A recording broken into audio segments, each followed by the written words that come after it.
se a gente vai se conhecer.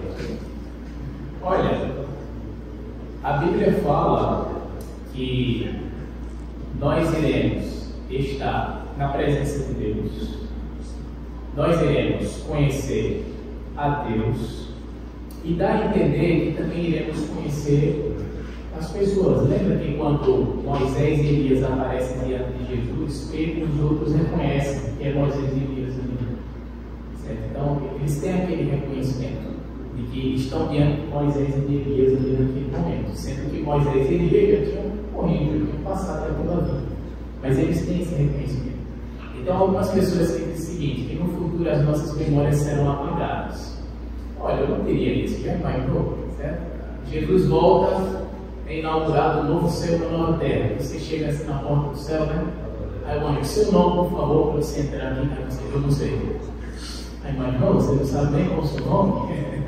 Nem sei como eu cheguei aqui. Nem sei como eu cheguei aqui. Eu só estou aqui, mas a partir daqui eu não sei, já imaginou, né? Então as memórias, elas fazem parte de quem nós somos. E as memórias nós levamos para nós. Agora é claro que há muitas memórias negativas, muitas tristezas, muitas coisas que de fato a gente lembra e que acabam nos impactando muito. Então, essas memórias nós vamos levar para a eternidade, mas vamos lembrar dela como quem lembra do sonho. Certo? Então, a lembrança não vai nos afetar. A lembrança nos afeta porque nós estamos na carne de todos nós e não sabemos lidar com essas lembranças, com todas essas coisas. Mas na realidade do corpo ressurreto, nós saberemos lidar com todas essas coisas e não teremos tempo para ficar remoendo o passado diante da visão certificada do Deus Todo-Poderoso. Né? Então não haverá espaço para remoer. Isso a gente pode dizer até aquelas pessoas que nós conhecíamos, podemos dizer que os nossos parentes, que nós nos evangelizamos, ou até aqueles que se converteram, ficaram na igreja, se desviaram e não estavam lá com a gente naquele momento. Então, para que a gente não sofra com o motivo deles não estarem ali, a gente vai se lembrar como se fosse algo, um sonho. Aquilo que nos dá dor não existirá, no caso. Tá? Sim, porque Deus enxugará nos nossos olhos toda lágrima, como o livro de Apocalipse vai dizer, e não haverá espaço para tristeza. Então, tristeza não tem lugar no céu, nem as lágrimas, certo? No sentido do lado triste mesmo da coisa, lágrimas de emoção, né? Mas toda a tristeza vai ser eliminada porque a tristeza é produto do pecado, certo? Então, como nessa realidade futura estaremos completamente livres do pecado, então não haverá lugar para a tristeza e consolo. Aqueles que chegaram depois, a gente está nesse modelo de aula, que é uma conversa baseada em perguntas. O professor Paulo me tira essas nossas dúvidas a respeito da volta de Cristo. Aqui já foi respondido de onde surgiu a crença da volta de Jesus. O próprio Jesus instruiu isso para os apóstolos. E os apóstolos viram Jesus subir e os anjos reforçaram. Isso está escrito lá em Atos 1. E a igreja repassou isso para as demais, chegou até a gente e é o que a gente passa adiante. E é a nossa esperança, é a volta do nosso Senhor. A gente não sabe o dia, foi respondido aqui, ele vem como ladrão. A volta de Jesus será um evento visível. Todos virão. Todos. Quando Jesus vier do céu, Jesus ele vai vir, ele virá acompanhado. Ele não vai estar sozinho, foi respondido também. E isso também tem relação com a ressurreição, que é nesse momento que aqueles que morreram com Cristo são ressurretos, estarão diante do Cristo, que tanto proclamaram a sua fé nele. E uma dúvida que ainda não foi esclarecida, que a gente não tocou no assunto. A gente falou aqui a respeito do céu, a gente vai celebrar, as coisas que nos darão dor, a gente vai celebrar como se fosse um sonho, ok? Mas e os descrentes? Aquelas pessoas que não acreditaram ou se desviaram do caminho, onde eles estarão? Bem, eles participarão da ressurreição da mesma forma. Eles serão ressuscitados, certo? Jesus ele ressuscita todos, certo? Então, quando ele retornar, todos serão ressuscitados, todos receberão corpos glorificados, imortais e preparados para durar uma eternidade. Agora tem um detalhe importante para lembrar. O livro de Daniel diz: uns ressuscitarão para a vida eterna e outros para o horror eterno. Mas todos vão ganhar corpos preparados para durar uma eternidade em algum lugar. E o que acontecerá com aqueles que estiverem vivos naquele dia, quando Jesus voltar? A gente sabe dos mortos, citou. Quem estiver vivo, o que acontece com eles? Ótimo, vou contar. Então, veja, vamos imaginar aqui a situação. Nós estamos vivos aqui. E Jesus volta agora. Se ele voltar agora, o que acontecerá? Nós não passaremos pela morte. Não passaremos pela morte. O apóstolo Paulo explica isso em 1 Coríntios capítulo 15. Ele diz que no abrir e fechar de olhos, os nossos corpos serão transformados. E essa carne será revestida de incorruptibilidade. E ganharemos um corpo glorioso semelhante ao corpo de Jesus Cristo. Isso no abrir e fechar de olhos é que o nosso corpo será transformado e não passaremos pela morte. Um privilégio muito grande, né? Porque morrer ninguém quer, né? Ninguém quer morrer. Levanta a mão aqui, ninguém quer morrer, né? Ninguém quer morrer, todo mundo quer viver, né? Então, esse é um privilégio muito grande de estar aqui em vida, presente e vendo o Senhor Jesus retornar, porque não passaremos pelo desgosto da morte. Oi? Assim vai ser ela jogou a carta. As mulheres a carta foi. Você falando aí dos corpos de espírito, né? Em preparar corpos. Eu não entendi essa palavra aí, preparar corpos. Eu entendo que é o nosso corpo mesmo que vai ressuscitar. Quando você fala preparar corpos, é na questão da gente ressuscitar ou preparar esse corpo. Preparar corpos. Então, por que você está falando aí? Dos vivos, no caso. Dos vivos ou dos mortos? Dos mortos. Foi Dos mortos. Sim, dos mortos. Aí me explica um pouquinho. Certo, então, vamos lá. Então, Jesus, ele vem. Quando ele vem, como ele explica, pela sua voz, os mortos saem da sepultura. Todos os mortos sairão do túmulo, sairão da sepultura. O mar devolve os mortos, porque muitos corpos estão no mar. É claro que muitos corpos até não existem mais, né? Foram completamente cremados, dissolvidos, mas Jesus dá o jeito dele, certo? Ele dá esse jeito.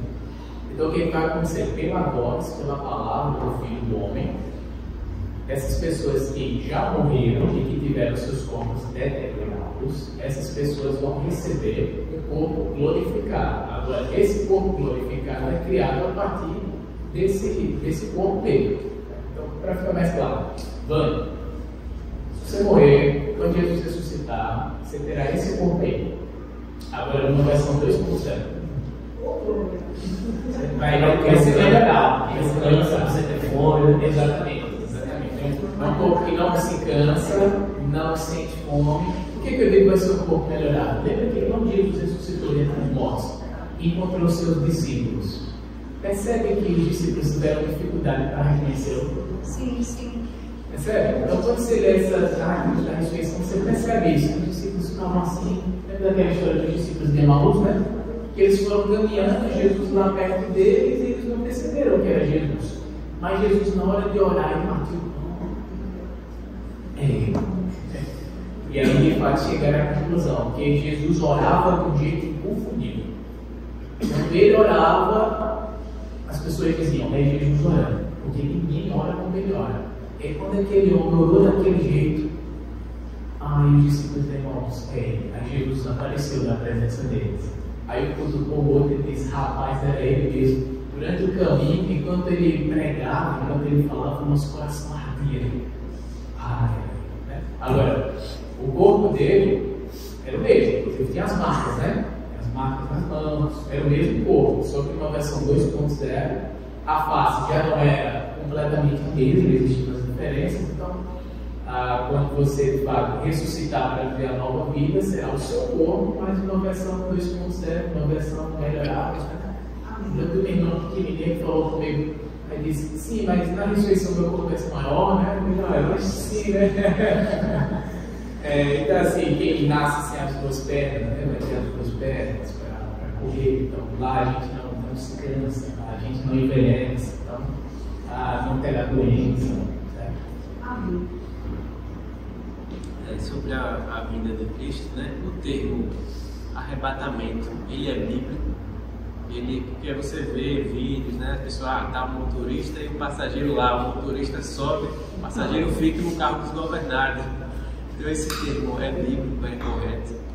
Boa pergunta. A palavra arrebatamento, ela está na Bíblia em 1 Tessalonicenses capítulo 4.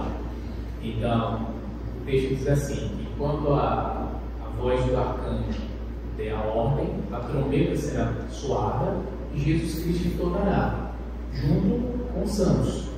Então ele vem junto com os irmãos que já morreram. E nós, os vivos, teremos os corpos transformados e nos encontraremos com o Senhor dos ares. Aí essa elevação, digamos que esse estado onde nós vamos voar para encontrar Jesus entre as nuvens, isso que é o arrebatamento. Entendeu? Então é um evento que acontece na volta de Jesus, onde os vivos fiéis a Ele participam, no sentido que seremos elevados às nuvens para se encontrar com o Senhor. Isso é o arrebatamento bíblico. Agora, o arrebatamento, que se tornou uma espécie de lenda evangélica, é isso que você mencionou, né? De repente, assim, um estralar de olhos, então muitas pessoas desaparecem, só vêm com a roupa, certo? E aí, a roupa passarinha. Exatamente, Fica uma passarinha lá, no mar. E aí, vira assunto de jornal, eles falam: o que aconteceu? Muita gente desapareceu. E diz: não, é porque Jesus está vindo e tal, como se fosse um sinal de que Jesus vem. Não. Na Bíblia, o arrebatamento não é um sinal de que Jesus virá. Na Bíblia, o arrebatamento acontece justamente no dia da volta de Jesus, no mesmo momento. Bom.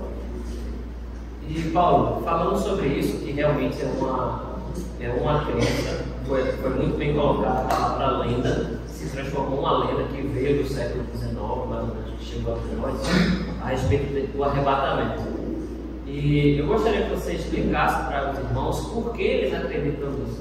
Por que alguns vão subir, outros vão ficar, e esses que ficaram, como é que vai ser? Vão ter a oportunidade de se arrepender? Jesus vai passar um período aqui, depois vai. Tem essa divergência, né? É uma confusão muito grande. Mas é bom explicar, porque. Tudo isso é criado a partir de uma interpretação invocada de Mateus 24, que é um texto que fala sobre a destruição de Jerusalém. E depois que Jesus fala sobre a destruição de Jerusalém, aí ele fala sobre a sua volta, sobre o seu retorno. E algumas pessoas, quando vão fazer essa leitura, não percebem que quando Jesus ele está falando da destruição de Jerusalém, ele está falando da destruição de Jerusalém mesmo. Então algumas pessoas lendo aquele texto pensam que está se referindo à volta dele. E aí faz essa confusão na leitura e acaba interpretando de modo que ele colocado alguns textos que acabam contribuindo para o surgimento dessa leitura. Em relação ao que está acontecendo no mundo, né? Porque Israel sendo liberto e a gente estuda muito que são sinais. Eu sei que a igreja de Cristo, a gente acredita, a gente não se apega ao que Apocalipse fala. Se apega à volta de Cristo, se preparar a volta de si, preparar a volta de Cristo. Mas eu fico pensando, esses sinais que estão acontecendo, né?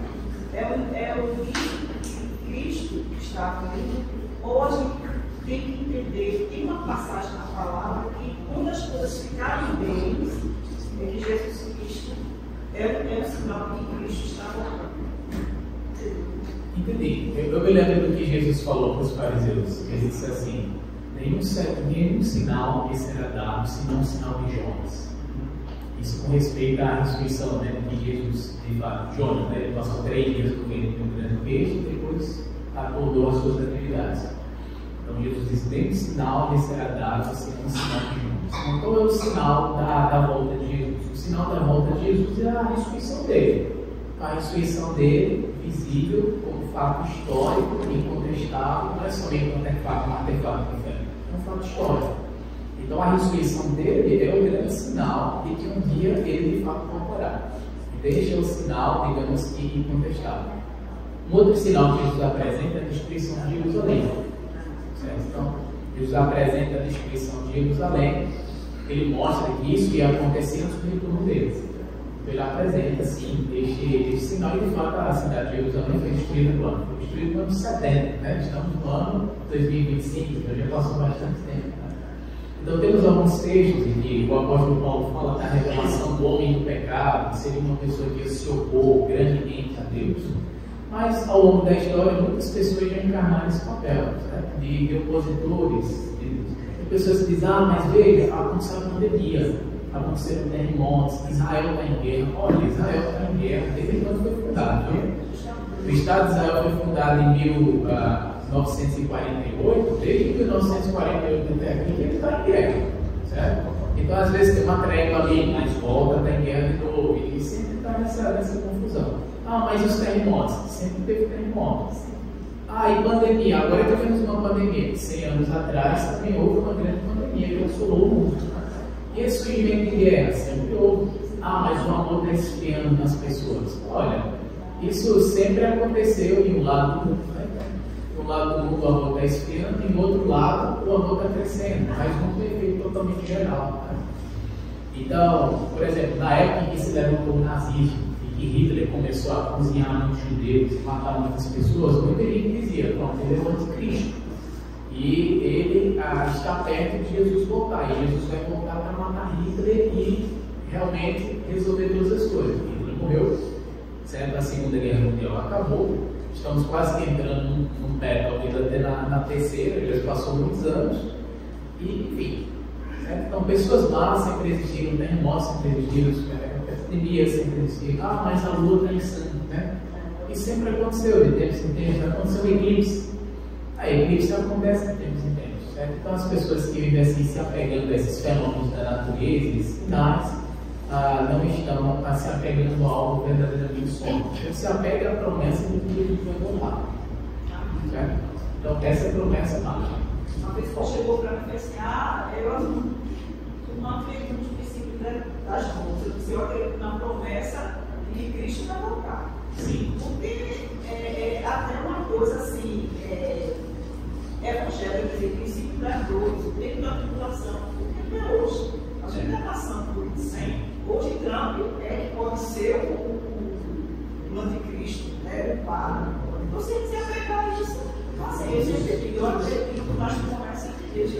Sim, sim. Vem anticristo em toda geração sempre tem. O que é o anticristo? É a pessoa que se opõe a Cristo, né? Então, toda geração tem os seus anticristos, as pessoas se opõem a Cristo, né? Toda geração mesmo. E sobre essa questão de, digamos que é uma tradição evangélica se apegar às dores que virão, eu lembro de um autor que disse algo bem interessante. Ele disse assim: parece que as pessoas se empolgam mais com as dores de parto do que com o bebê. Certo? As pessoas estão esperando o quê? Não estão esperando Jesus, estão esperando outro Cristo, estão esperando a revelação disso, estão esperando isso. Olha, eu estou esperando Jesus. Se você está esperando o anticristo, então fica com sua esperança. É isso que eu sabia, né? Eu estou esperando Jesus. Você está esperando o anticristo, está esperando Israel vencer uma guerra, você está esperando acontecer aquilo. Olha, eu estou esperando Jesus, certo? E ele vem no dia que ele quiser. Tem pessoas que dizem assim: Jesus ele não vem quando não acontecer isso. Olha, Deus surpreende muito a gente, né? Inclusive o jeito que Jesus veio surpreendeu os judeus na época, né? Então, às vezes a gente tem os nossos padrões e aí quando acontece a coisa a gente diz: rapaz, vamos ver da outra cabeça, né? Não imaginei errado mesmo. Foi você que não tá bom? Assim. Não, só para porque depois do tempo que quiser perguntar, pegando o que Leca falou, quando tudo estiver muito bem, tudo em paz, tranquilo, até as pessoas, quando você tiver cada teste com Deus, cada com ele, a evolução, a tecnologia, todo o desenvolvimento, conseguir, sabe? Não ser um Deus, mas se aproximar tanto do conhecimento da ciência, então por isso tirar. Quando as doenças acabarem, né? Eu fico pensando, as pessoas perguntam isso, eu também questiono. Qual é o dia da minha qual o contexto, qual a passagem? E quando tudo vem em paz, Cristo vai fazer. Quando vocês menos esperar, o Filho do Homem voltará. Exatamente. Ele vem quando a gente menos está esperando. Mas ele fala em paz, né? Não sei se isso é cartas, tudo é em paz, No texto de 1 Tessalonicenses, né? Quando todo mundo estiver pregando paz, e aí ele vem. Tranquilo, sem mais problemas, então ele vira. É isso. Aí talvez seja uma previsão, lógico, dentro do. Pelo que estamos vendo hoje, o desenvolvimento, né? O avanço da ciência, da tecnologia, então o homem está cada vez mais se aproximando do conhecimento. Né? Que Deus dá, o homem qual cria foi ele. Então, esse conhecimento que o homem tem é o Deus, claro. E vai chegar um momento que você está tudo bem, não? O câncer foi curado, tudo bem. Aí, isso se colocaria. Sim, perfeito. E uma coisa importante para lembrar, tem pessoas que ficam muito olhando assim para os acontecimentos da geopolítica, vendo o que vai acontecer no mundo, para ver se Jesus vai voltar ou não. Deixa eu falar uma coisa para você. Você não tem uma amanhã garantida. Se você morreu hoje, Jesus voltou para você. Entendeu? Assim funciona. Quando a gente fica muito preocupado com o que está do lado de fora, com o que está acontecendo no mundo, todas essas coisas, a gente acaba, digamos que, deixando de cuidar da nossa própria vida e se preparar para a volta de Jesus. Então, a gente para de olhar para si e fica olhando para todas essas coisas, certo? Então, a gente perde uma oportunidade de crescer e de fato agradar mais a Deus. No que legal, tocou no assunto, né, sobre o mundo gospel, tudo que está acontecendo de ruim, de mal no mundo. O interessante de fato é que o mundo e o poder do mundo está sob o golpe maligno, né? A primeira carta de João 5,19 afirma isso. Então, quanto o mal ele já está instalado desde o princípio. Então, para acontecer algo de bom, só parte da gente. Junto com isso, hoje a gente sabe um monte de informação, sabe de tudo que está acontecendo por causa dos meios de avanços tecnológicos de informação. Mas tudo isso, pai, filha, pai, eu estou falando dessa forma, mas se você pensar de estudo, você pode pensar isso mesmo, já aconteciam naquela época, né? Guerras já aconteciam, tudo de ruim já aconteciam. Né? E você até já percebeu o que eu ia falar também, às vezes se preocupa tanto com o dia da vida dele, depois pode ser a minha. Eu estou com Jesus ou estou sem Jesus? Sim. Né? Então é esse ponto. Sim, bem notado. Esse tema ele é muito importante porque é um tema muito mal interpretado e não é de hoje. Desde o primeiro século houve mais interpretações a respeito da volta de Jesus. Inclusive a carta de Tessalonicenses, a gente vê Paulo repreendendo os irmãos que não queriam trabalhar. Não vou trabalhar, vou ficar aqui esperando Jesus voltar. Calma aí, peraí. Bote suas atividades, o Senhor vai voltar. Quando ladrão? Como ladrão. Nós não sabemos o dia, hora, mas sabemos o que vai acontecer. E é nisso que a gente tem que se apegar, é no hoje, é o Maranata. Ora vem, Senhor Jesus. Quando? Não sei. A hora? Não sei, mas Ele vem. E é interessante pensar nisso também porque esse assunto, como a gente tem muito acesso hoje, a gente tem acesso às mais interpretações de inúmeras formas. Seja com essas interpretações de guerra e tal, até já viram até as torres gêmeas lá em Daniel. O pessoal consegue ver de tudo. Mas a gente tem que ter ciência também que quando a gente vai fazer o estudo da palavra, tem que pegar o texto, entender quem está escrevendo, para quem, porque, quando, para que a gente possa extrair o máximo desse texto. Por que eu estou falando isso? Por exemplo, a carta de Apocalipse, que é uma carta muito mal interpretada. E ela tem um sentido muito lógico para a igreja. Tem assunto sobre a volta de Jesus, com certeza, no final. Nos últimos 2 capítulos, isso é extremamente evidente. E no meio a gente consegue, por inferência, ver isso. Mas a carta não está falando disso. É importante também deixar claro isso. Para que quando a gente estiver diante da carta do Apocalipse, ou ouvir a pessoa dizer, porque quando isso aqui aconteceu, o anticristo, opa, calma, vamos aqui. O que é que Deus está falando? Se você pegar a carta de 2 João, você vai ver que o anticristo já atuava. Os anticristos já estavam ali. É aquela pessoa que se opõe a Cristo, como foi colocado aqui. Então, por que eu estou falando isso? Não teremos sinais. Não vai ter o sol vai escurecer e ter agora. Vou pedir perdão enquanto dá tempo. Há uma guerra em Israel, como está acontecendo agora. Por quê? Para essas pessoas que interpretam desse jeito a volta de Jesus, Israel é um reloginho. Porque o anticristo precisa reinar, precisa sentar no trono de Israel. Mas os textos que eles usam são textos completamente distorcidos. Não é assim. O que acontece com Israel hoje é consequência de coisas do passado. E uma delas é ter crucificado Jesus. Mas isso aí não tem uma relação com a volta de Jesus. Vai acontecer consequências, como se o Brasil começar, por exemplo, se envolver em determinadas coisas erradas hoje, que pode acarretar em guerras, que pode durar milênios, ou pode durar semanas, não sabemos, né? Mas consequências. Israel hoje não é relógio para a volta de Jesus. Jesus vai voltar como um ladrão, não sabemos. E a gente tem que estar preparado para isso, porque o ladrão vai mandar um WhatsApp, eu estou chegando na tua casa de meia-noite. Aí você soltaria os cachorros, ligaria a câmera. Mas é importante a gente falar sobre isso. Tem um ponto com relação à volta de Cristo, mas quando Mateus Jesus fala que só Deus sabe exatamente o dia e a hora.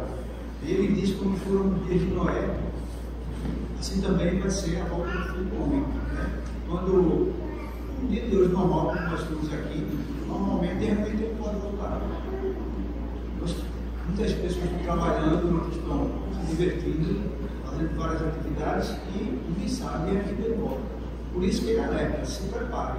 Né? Ou antes dele voltar, no momento ele voltando, nós temos que estar preparados. Né? A questão é quando vai ser, mas estar preparado. O que ele diz é muito claro, como foi no dia de Noé. Então, quando o dilúvio veio, ninguém esperava. Eles sabiam que o dilúvio ia chegar, que ia acontecer aquele evento. Mas ninguém se preparou, quer dizer, para ficar só aqueles que estão com mais aquele pessoal daquela época, ninguém se preparou. E sabiam e foram avisados. Então, nós sabemos e somos avisados diariamente, constantemente. E quando nós pregamos e evangelizamos, nós também fizemos as pessoas. Nós devemos estar preparados. Quando ninguém sabe o que está acontecendo, o que vai acontecer, como você disse, não é com a gente. A questão é estar preparado. Sim, bem notado. Eu queria. Vai? Pode falar. Não, um assunto que eu acho muito importante.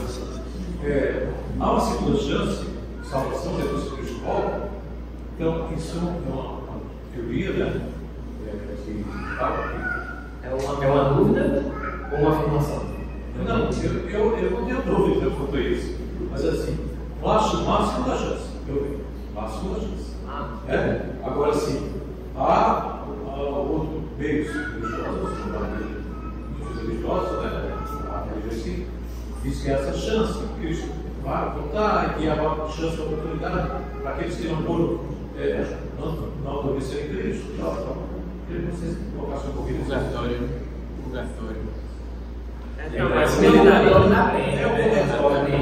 Mas a ideia é a seguinte, que acredita o seguinte, que Jesus ele volta e aí ele pega só os seus, arrebata, né? Então tem meio que só os arrebatados veem a volta de e aí, exatamente, aí logo, né? As pessoas que ficam na terra, elas têm uma oportunidade de crer no Evangelho, só que a perseguição, a fé aumenta muito mais e tudo piora. É quase como uma novela. Eu tenho a novela dele Macedo, certo? Aquela novela dele Macedo, Apocalipse, né? Pronto. Narra justamente esses eventos, o que acontece, de toda a perseguição. Então a ideia é, vai ter uma segunda chance, mas vai ser muito difícil que você abraçar a segunda chance. Essa ideia é bem linda. Mas tudo isso faz parte do talento do Evangelho. Na verdade, como Paulo diz, tudo acontece no abrir e fechar de olhos. No abrir e fechar de olhos, já é Cristo voltando, já é a coisa acontecendo. Não há segunda chance. Não. Não sei se já foi respondido aqui, porque eu cheguei com uma atrasada. A palavra de Deus diz que Jesus virá em todo o olho para ver. Eu fico imaginando como é. A Bíblia não sei se ela fala, porque eu não estou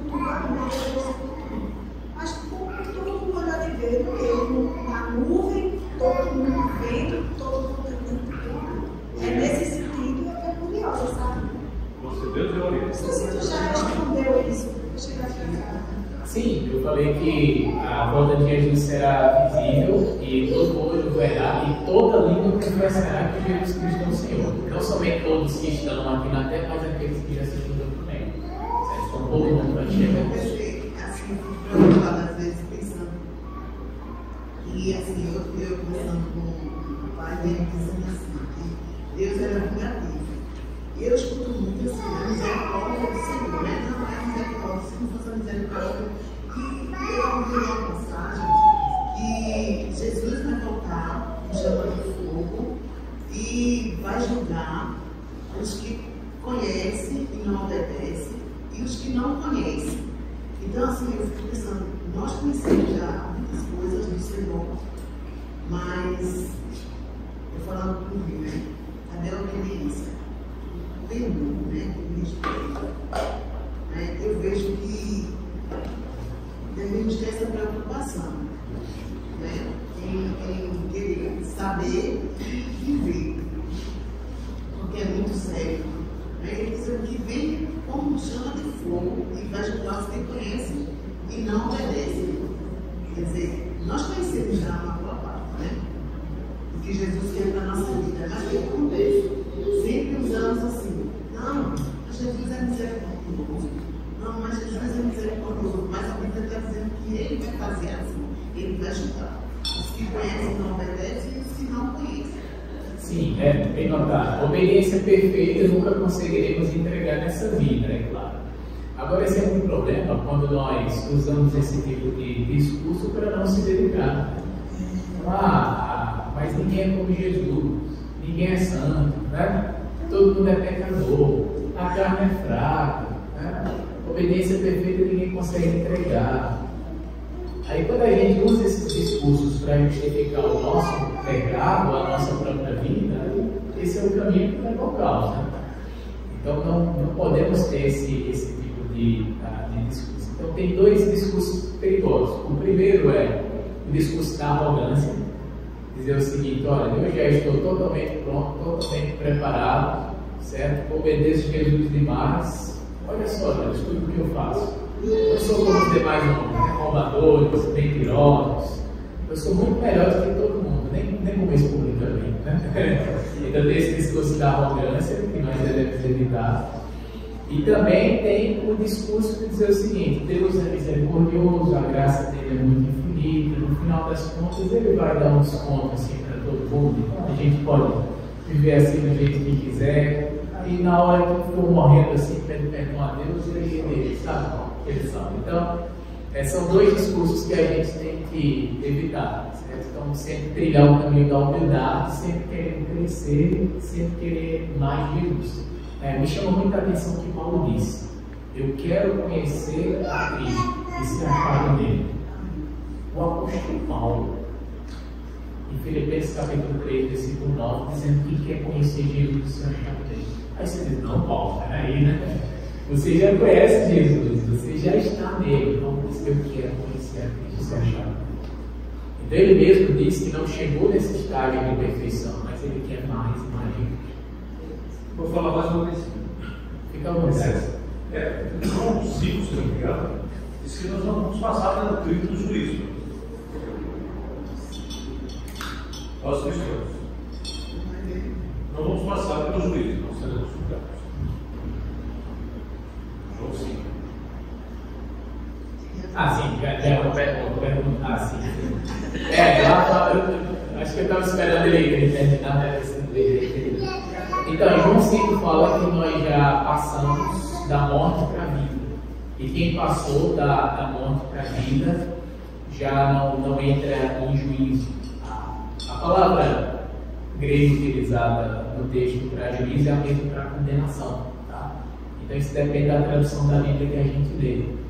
A ideia do texto, como a Bíblia, é o seguinte: quem já passou pela morte, da morte para a vida, já não será condenado. Então, como a palavra grega para julgar e condenar é a mesma, então a gente precisa dar uma olhada em qual tradução a gente está lendo a Bíblia, certo?